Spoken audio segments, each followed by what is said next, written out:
Hi guys, if you're new here, please like, comment, share, and subscribe. And if you're oldie but goodie, thank you for staying tuned to your girl. So, whoring and touring don't pays, okay? Pum pum can't get in a whole heap of problem. And we've seen it time and time and again. And it says a 20-year-old woman, Shadika Campbell, who police corporate communication unit named as a sex worker, was found dead in a guest house in St. Andrew on Saturday. 10 years after losing her son to gunmen, Vernon Thompson has been left to mourn the death of her daughter. Me no feel good because right now me just have to a question God and ask why. Thomas told the Star as tears streamed down her face, "My daughter was the best person ever.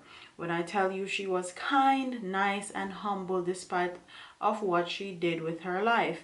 My child not deserve this and me not cope well at all. And because me have high blood pressure, me have to take it easy. Pressure high right now and I be a pill me live pan no to keep it down."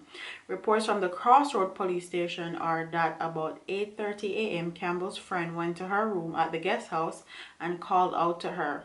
Campbell did not respond and her friend called her by phone, which also proved futile.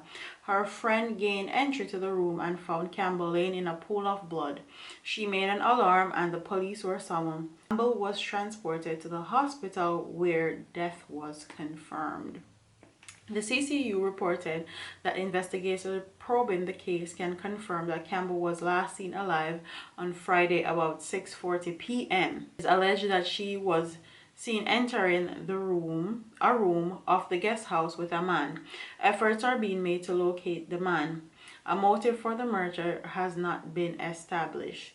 Campbell, who is from Clarendon, came to the corporate area in 2016 with the aim of making a better life for herself and her son. So she leave one whole son left behind. The grandmother with high blood pressure have got to take care of that the son you know. Has one son who doesn't even have a father because him dead from he was a baby. And now them take him mother, Thompson wept. Him not even a take it well because all one him did have, only God know. Campbell's sister Sasha spoke with nothing but admiration for her sibling, who they call Diamond. The kindest person ever. She don't know how to say no and she accepts everybody, Sasha told the Star. She's a very free-handed and has a pure heart. She can't see anyone suffering and not help. She take in people, give them her bed and sleep on the floor. That's how she is. She also said Campbell was very shy and reserved. Diamond was the type of person that barely talk. If she see somebody come in at the yard, she lock up in her room and not come out. She said, "If a party I keep, me literally have to force her to come with me.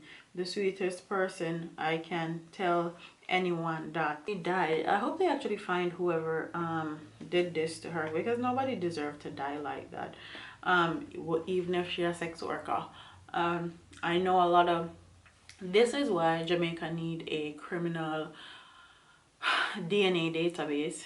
This is why Jamaica need a system to track sexual offenders. This is why Jamaica need more TV, because if they had CCTV, they could plaster this person's face all over from Westmoreland to Kingston and back, and they would probably have found him already. The last one seen with her, so they need to get information from him, which is only fair and right. Not saying that he is the one that actually did it, but he's the one that seen her alive, so he would definitely be my person of interest. And that goes to show you that the sex business is a very dangerous business. You can lose your life at any time. Because that business attracts a lot of weirdos, okay? Very much weirdos. So comment what your thoughts are in the comment section. Don't forget to like, comment, share, and subscribe to your girl, and I'll see you in the next one. Deuces.